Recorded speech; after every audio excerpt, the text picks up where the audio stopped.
ভাই গাড়িটা ওএনজিসিতে নিয়ে এসেছিলাম, অবস্থা দেখো, সব মেশিন পত্র। এই দেখো, দেখেছো 12 সিলিন্ডার ডিজি, যেটা আমাদের চোখে দেখাটাই খুব দুর্লভ ব্যাপার।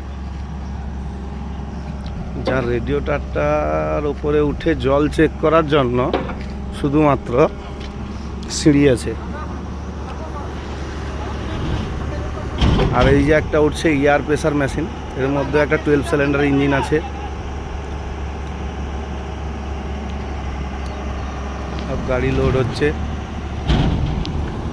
মগরাজপুর সাইডে কাজ হচ্ছে, সামনে মাঠ।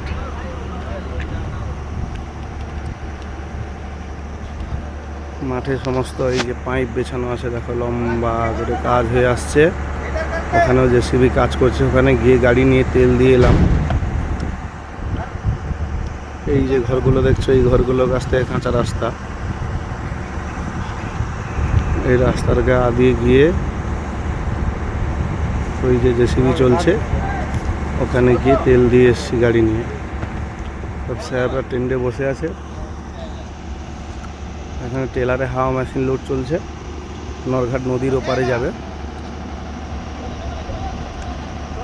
আর এই মেশিনটা, এই বোরিং মেশিনটা এখান থেকে একদম নরঘাট পুলের ওপারে হরিখালি বাজারের কাছাকাছি পুরো পাইপ বের করেছে।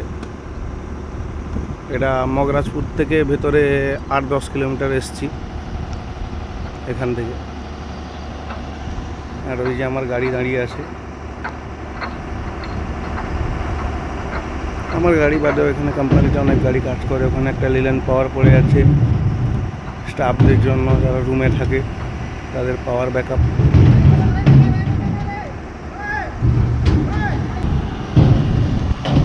এর মধ্যে দেখাতে পারলাম না খুব ভালো হবে, দারুণ সূর্যোদয় হবে, ছবিটা তুলি অ্যাড করে দেবো।